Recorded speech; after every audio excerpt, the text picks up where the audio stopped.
Hey everyone, welcome to Logan's Mosh Pit. Glad to have you here. Do me a favor and please subscribe if you haven't already. I'm excited to give you another episode of Rock and Read. Today we will be reading something new, a book called The Great Book of Rock Trivia, written by Bill O'Neill. This book is chock full of all kinds of interesting information, so I hope you guys are looking forward to this. What better place to start than Chapter 1? Chapter 1 is called Back to the Beginning. Here we go. Every story has a beginning. The early history of rock and roll music is as complex as a good guitar riff, and with just as many variations. From African American blues musicians to the first electric guitar and the phrase rock and roll, rock became a revolutionary musical form for American youth and spread to people of all ages worldwide. But rock and roll continued to evolve. Who was the first band to play psychedelic rock? When and why did male rock stars start keeping long hair? Read on for the famous first in rock music. Why do we call it that? Where did the term rock and roll come from? The oldest known usage of the phrase depicts the movements of a ship at sea. Later, people used it to describe spiritual rapture in churches, the motion of a train, dancing, and sexual activity. Alan Freed was the first person to refer to a type of music as rock and roll. In 1951, a disc jockey in Cleveland, Ohio, he played R&B songs on his late-night program, Moondog Rock and Roll Party. He felt that the phrase rock and roll aptly illustrated the beat of the music. Soon after this, still segregated America began to differentiate between rock and roll performed by whites and by African Americans, calling the latter rhythm and blues, or R&B. This distinction was fluid, however, and there's never been universal agreement on what is and what isn't rock and roll. The Rock and Roll Hall of Fame, for example, has inducted a number of artists that would have been called R&B in the 50s. The face of rock and roll. Most of the well-known rock musicians today are white, but the founders of rock and roll were not. In the 1989 film Great Balls of Fire, Jerry Lee Lewis stands outside an African American club watching Big Maybelle perform Whole Lotta Shakin' Goin' On. We all know the rest. The song was one of his greatest hits. But Big Maybelle, a black woman, performed it first in 1955. What we today call rock music emerged as a hybrid of country, blues, gospel, and jazz, among others. And the earliest performers of most of these genres were African Americans. Sister Rosetta Tharpe was a black woman who sung both gospel and rock. She accompanied herself on the electric guitar, shredding it, as well as, if not better than, any male performer. It was uncommon for a woman to play the guitar in the 30s and 40s. Her 1963 performance in England was a huge influence on later British rock guitarists, including Eric Clapton and Keith Richards. Other black pioneers of rock and roll included Fats Domino, Ray Charles, Ike Turner, and Lloyd Price. The first rock and roll record. No one can agree on the first rock and roll record, probably because no one can agree on the borders of rock and roll. In 2004, Rolling Stone magazine claimed that Elvis Presley's That's Alright Mama was the first rock record. Others consider Bill Haley to be the first who successfully synthesized R&B and country into rock to create Rock Around the Clock. Most music scholars today argue that neither of these artists produced the first rock and roll record. While Elvis released That's Alright Mama in 1954, one of his idols, Arthur Crudup, had recorded it in 1946. Other contenders for the title First Rock Record include Corey Carter's Rock-A-While, 1949, Good Rockin' Tonight, recorded by both Roy Brown, 1947, and Wyone Harris, 1948, and Sister Rosetta Tharpe's Strange Things Happening Every Day, recorded way back in 1944. While the vote is far from unanimous, the song most commonly cited as the first rock record is Rocket 88 by Ike Turner. While most of us know Ike as Tina Turner's ex-husband, he had his own band, Kings of Rhythm, as early as the late 40s. Rocket 88, like most rock songs after it, was about a car, an Oldsmobile. Turner and the Kings of Rhythm recorded the song in 1951, with saxophonist Jackie Brenston providing the vocals. Who invented the electric guitar? If there's one thing that's essential in rock music, it's welding the axe. Where would rock music be without the electric guitar? With a few exceptions, such as Jerry Lee Lewis, who accompanied himself on the piano, rock groups have used the electric guitar to create those characteristic power chords, reverb effects, and fuzzy tones. But where did it come from? Like the invention of rock, it's complicated. The first known person to electrify a guitar was George Breed, an officer in the U.S. Navy. Unfortunately, it didn't go anywhere, but considering it was 1890, it's a pretty impressive accomplishment. Lloyd Lohr, an employee of Gibson, built an electric bass and an electric viola in 1924. While Gibson is a big name in electric guitars today, they manufactured non-electric banjos and mandolins in the 20s, and Lohr left the company to start his own. A company called Stromberg Voicenet advertised electric guitars in 1929, but they may not have actually produced them. In 1931, Adolf Rickenbacker and George Beauchamp teamed up to design the Frying Pan, an electric steel guitar. The award for first mass-produced electric guitar may belong to them, and the Rickenbacker brand still produces electric guitars today. Electric guitars were invented to solve a problem. The sound of acoustic guitars gets lost in a large, loud orchestra. It was only later that musicians and manufacturers discovered all the cool things they could do with an electric guitar. For example, Grady Martin, bassist to Marty Robbins, ended up with a fuzz tone when his amplifier malfunctioned while performing Don't Worry About Me. They liked the sound, and it's now a standard feature. The British are coming! The British invasion, while not so good for the American musicians it displaced, was a welcome antidote for a nation mourning the assassination of a beloved president. The novelty of artists such as the Beatles, the Animals, Petula Clark, the Kinks, and Herman's Hermits delighted young audiences and helped lift the nation's spirits. The first British band to tour the U.S. was the Dave Clark Five. Their music featured a harder drum sound than their peers, and the other band members and the audience often amplified the beat by stomping their feet. As a result, some venues forbade the DC-5 from performing their drum-heaviest song, Bits and Pieces. Drummer Dave Clark was used to a little danger, though. He was a stuntman in his teens. The Rolling Stones and The Who took a bit longer than the Beatles and the DC-5 to find success with an American audience. The Stones were the bad boys, in contrast to the Beatles at the time. Even so, the lead singer is now Sir Mick Jagger after being knighted in 2003. Guitarist Keith Richards accused Jagger of selling out by accepting the knighthood.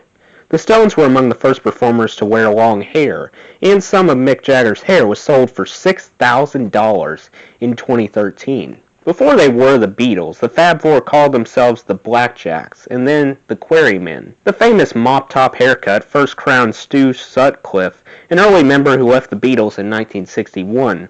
His hair was styled by Astrid Kircher, a German photographer he had a romantic relationship with, and it soon caught on with the rest of the band, except for the drummer, Pete Best, whose curly hair wouldn't sit that way. And speaking of which, what's with that hair?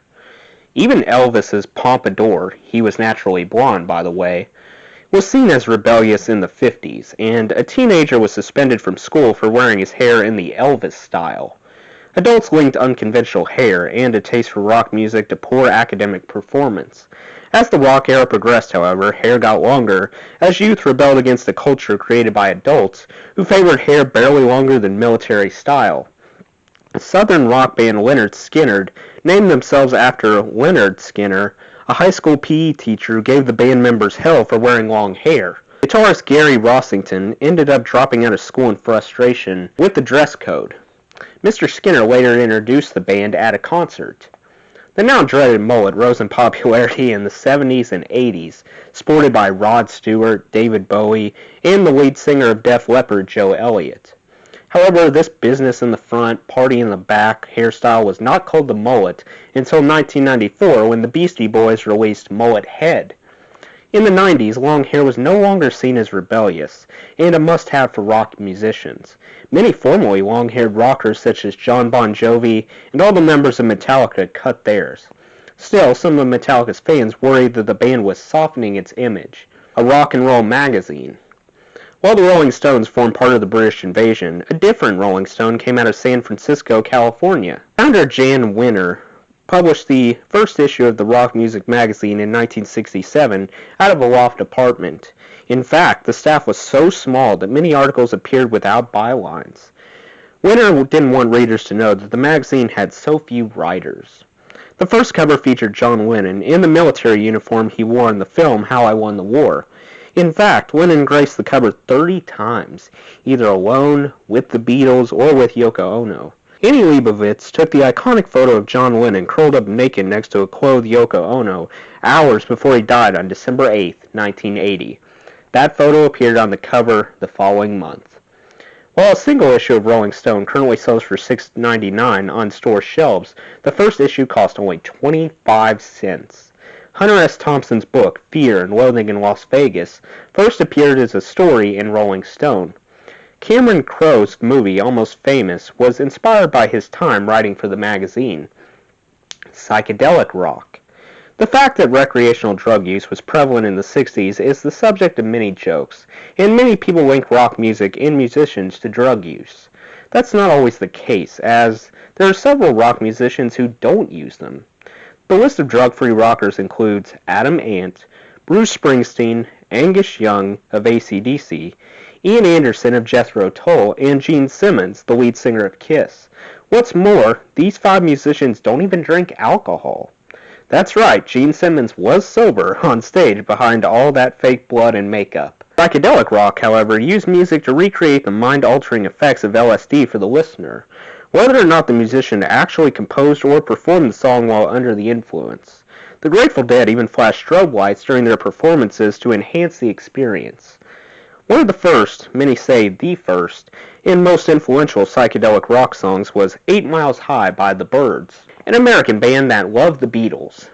Banned in some parts of the U.S. due to the double meaning of the word high, the song describes the band's first airplane trip to London. In an odd twist, one of the song's writers left the band shortly afterward due to a fear of flying. The guitar riffs were inspired by John Coltrane's composition, India. Many psychedelic rock songs contained explicit drug references. Or did they? John Lennon wrote Lucy in the Sky after seeing a picture his young son Julian had drawn. Peter, Paul, and Mary's hit Puff the Magic Dragon describes the end of childhood. And one night, Jimi Hendrix went to bed after reading a sci-fi story and had a strange dream that resulted in Purple Haze. And Incense and Peppermints by Strawberry Alarm Clock, well, that one's about marijuana. Finally, we'll close out the chapter with some random fun facts. Number 1. Actually, the title of first rock star goes to 19th century Hungarian composer and pianist Frank Liszt. His good looks, long hair, and flamboyant performances inspired listomania in Europe, and women stormed the stage to rip off scraps of his clothing and collect strands of his hair. Number 2. Richie Valens, Richard Valenusa, was the first Mexican-American rock star. His smash hit La Bamba was originally a folk song from the Mexican state of Veracruz. It was traditionally performed at weddings, and the bride and groom had to work together to tie a bow with their feet. Number 3. Jerry Lee Lewis was the first rock star to destroy musical instruments on stage. He once pushed a piano off the stage, and he lit another one on fire. Number 4. Little Richard's drummer claims that they were the first male band to wear eyeshadow and earrings. While Tutti Frutti remains one of the most influential rock songs, its original lyrics had to be rewritten due to explicit sexual references. Number 5. Before he was a rock star, Chuck Berry was a hairdresser. He became famous for his witty wordplay. Rock lyrics were quite simple and repetitive at the time, even referencing classical musicians in Roll Over Beethoven. Number 6. George Harrison was one of the first performers to play the sitar in a rock song. The instrument featured prominently in Norwegian Wood. Number 7. Dr. Hook and the Medicine Show of the cover of Rolling Stone fame finally did get their pictures on the cover of Rolling Stone, in cartoon form, and captioned with, "What's their names make the cover?" Satire goes both ways. Number 8. Elvis and Liberace were friends, and it was that flamboyant pianist who suggested that Elvis fancy up his stage wardrobe. Number 9. There are different techniques musicians use to create a fuller sound in the finished studio recording. Although they didn't invent it, Les Paul, yes, the guitar guy, and Mary Ford were the ones who brought multi-track recording into rock music. Number 10. Another technique was ADT, automatic or artificial double tracking. This combined an original recording with a delayed copy. The Beatles were the first to use this technique. John was particularly interested in double-tracking his vocals, and he asked the recording engineer to develop a new technique for the band. Number 11. Vinyl records are wonderful, but you can't really listen to them in the car. Hence, an 8-track player was born. The Ford Motor Company was the first to offer 8-track players in cars in 1965. Number 12. Japanese businessman Daisuke Inui used an 8-track player to invent the first karaoke machine in 1971. Number 13. And then there were cassette tapes. Some of the first musicians on cassette were Eartha Kitt, Nina Simone, and Johnny Mathis in 1966. Number 14. The first album on CD is A Draw. The first commercial CD produced in 1982 was ABBA's The Visitors, but 52nd Street by Billy Joel was available for sale before ABBA's CD was.